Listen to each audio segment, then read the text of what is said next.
Vocês estão lembrados do ginecologista Felipe Sá?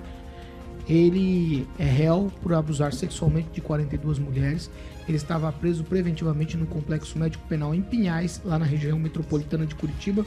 Preso desde junho, ele responde na justiça por 23 violações sexuais mediante fraude, 14 tentativas deste mesmo tipo de crime, violência psicológica, estupro de vulnerável. E ele foi solto no último final de semana, segundo o Departamento de Polícia Penal do Paraná, o DEPEN. Desde o último sábado, o médico está cumprindo pena com uso de tornozeleira eletrônica. Isso aqui eu compartilhei com algumas mulheres antes do programa. Quase choraram ao ouvir essa notícia, por isso eu já começo com você. Regiane, é tudo muito brando. Qual que é a situação numa dessa aqui? Olha, quando eu li essa matéria, eu fiquei extremamente frustrada com a decisão da justiça. Porque é realmente triste, né? A mulher sofrer, podia ter sido apenas uma delas, que é suficiente você sofrer uma agressão e ver que o cidadão, entre aspas, está impune.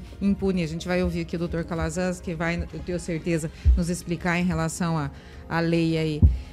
Paulo, é triste para a família dele, é triste para os filhos dele, é triste para a mãe dele, e triste para todas aquelas outras mulheres a quem ele cometeu esses atos. E que, no meu pensar, talvez existam muitas outras que não tiveram a coragem de ir lá e fazer uma denúncia, porque a mulher também sente vergonha, sabe, Paulo?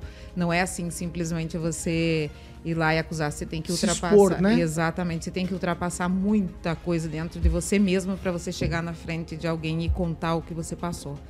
Eu fico realmente triste, frustrada e gostaria que a justiça agisse de forma diferente. Ô Calazans, vou direto com você. Talvez a minha pergunta, talvez, né? Não sei se ela é espinhosa ou não. A gente fala sempre de justiça, e justiça é aquilo que é justo, que fica adequado. Mas tem coisas que a justiça determina que não fica adequado.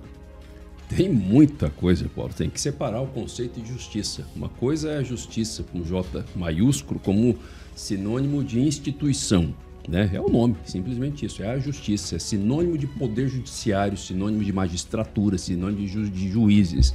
E essa justiça institucional, muitas vezes, ela não faz justiça exatamente nesse sentido, daquilo que é correto, daquilo que é adequado, daquilo que é equânime, né? Com equidade, com igualdade para todas as partes.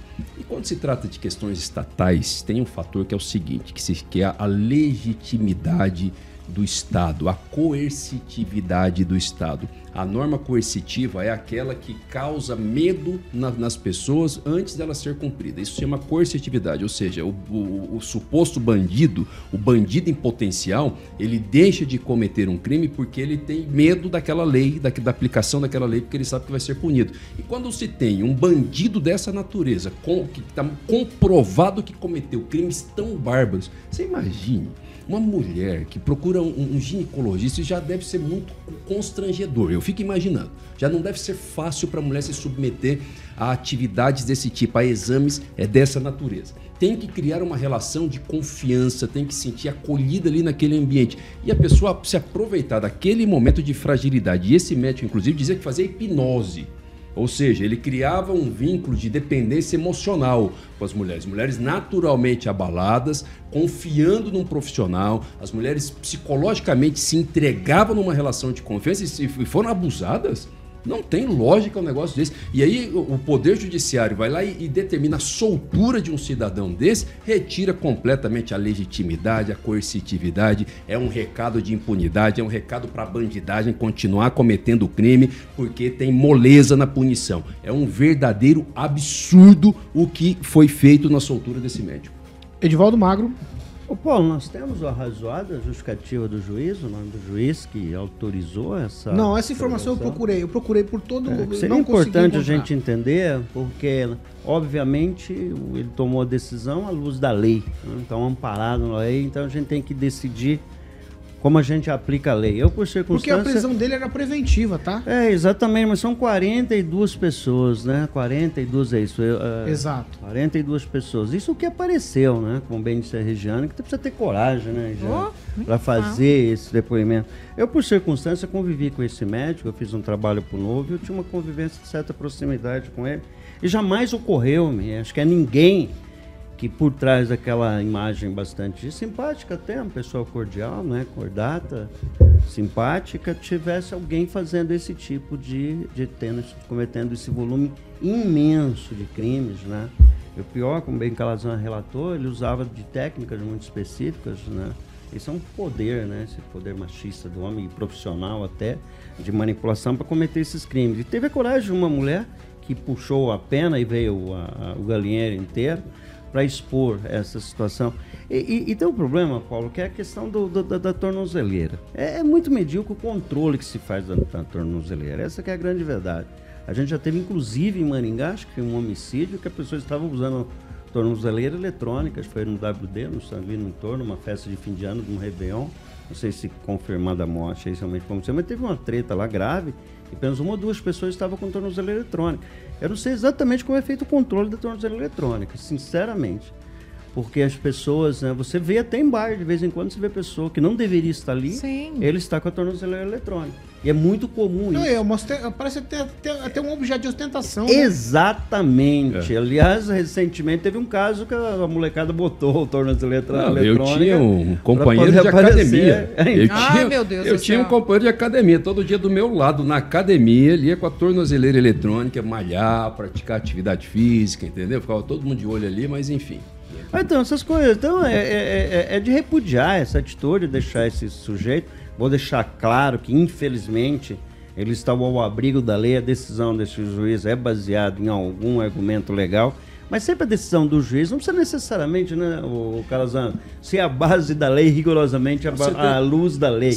A decisão do juiz foi assim: não vou manter esse sujeito preso e apertar não podia ter pedido uma provisória. Não, Calazans, se era uma preventiva aqui, eu não podia ter pedido um outro tipo de prisão? Ele não precisava ter soltado. A prisão preventiva poderia continuar.